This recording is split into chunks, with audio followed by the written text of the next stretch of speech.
Hello, Transformers fan company that consists of only one person. Oh, hey Professor British, what's up? Oh, not much. Yeah, fair enough. I haven't really seen you since the Essential Roleplay. Wait, didn't you die in that? Yes, but characters like myself run on comic book logic. I die only to be revived a few months later. A few months? That happened 3 years ago! Where the hell were you? Nowhere, seeing as how you've all but forgotten me in the past few years. Fair enough. Say, what is that game you're playing? Oh, this game? It's Blood Rain Betrayal. Not many people really know about this game. Mostly because if they do, they know it's a really hard as balls game. Yes, it gets a little bullshit in some sections, but I found it to be a really fun time. No alcohol required, as Jeremy Johns would say. I've seen that what has changed in the last time we've met. After all, you're still making one of these references. Yeah, some things say the same, but some do change. For example, I'm not using Yami Bakura to represent me, I'm actually using my goddamn face. Doesn't that count as something different? One I'll have to get used to, no doubt. Say, what's going on with you lately? Kind of been out of ideas for video making recently, and I don't know what to do. Well, for starters, you could just review that game over there. Without a capture card? The last time I tried to record game footage with my camera, I got featured on Retsupray. Really? Well, why not talk about those action figures you've gotten a lot more of recently? Weren't those panning shots earlier in the video supposed to be that? Fair enough. Besides, I already made a video talking about some of my favorite figures. I know. How's about the skit-based review between the two of us? And what, rip off Spazmaster? Who? The Spazmaster, man. You know, funny guy, does video reviews, has multiple characters all played by him. Ah, forget it. Tell you what, you haven't spent a single video talking about a boss fight in a long time. Why don't you talk about that Bloody Mary fellow? From The Wolf Among Us? No. That game with the skull villain. I don't know what Bloody Mary has to do with Skullmageddon. The fighting game, boss! Oh, right, that was a real pain in the ass. I guess I could do that. Thank you.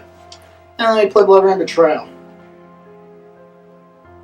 See you in the next 3 years, I suppose. Tomorrow. Now I gotta get to making that boss battle video. Wait, who was I supposed to be fighting again? So sure you can defeat me. Yeah, I'm sure! Let's go! You are already dead.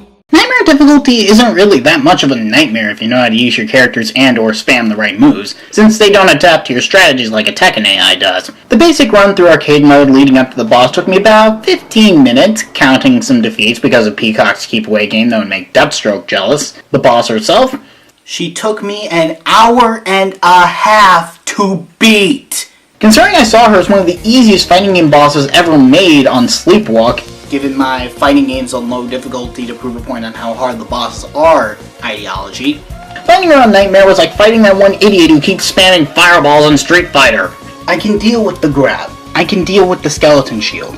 I can even deal with the fact that she's sending those skulls out like they're carrying cancer, making it difficult to even get near her, let alone hit her. But I can't stand are those goddamn rams that can come from behind her or the sky to force you back or make you take massive damage, often leaving you open to more skulls. See how weak you are. But that's just phase 1. About halfway through, she'll stop taking damage for a bit as she shifts to form 2, which can seriously damage you if you're too close. Here, she starts using random minions, including a machine gun-toting gangster, and the shadow thing behind her that can hit you from above, below, or even behind, which can thankfully be blocked. If you even survive to knock her down to about 15% of her life left, she'll shift forms again, where she'll be flying in the air constantly, making it a pain in the ass to hit her. That is, if you can even reach her with a barrage of shit flying in your face. All taken from the previous 2 forms. Trying to hit her with a regular attack at this point basically hands her the win on a silver platter that she'll gladly serve your ass on to rub it in your face. Heck, the boss is so cheap that you yourself will start resorting to cheap tactics just to win. And there's no reason to fight her on this difficulty. No reward, no achievement/trophy, no victory screen. Just cuts to credits and that's your lot. Oh wait, there was this other version called Marie 300%, which was only in the endless beta version on the PC during Squiggly's hype, where she and only she faces Nightmare Marie with triple the defense. Thank God that's got way. Seems someone didn't finish this job.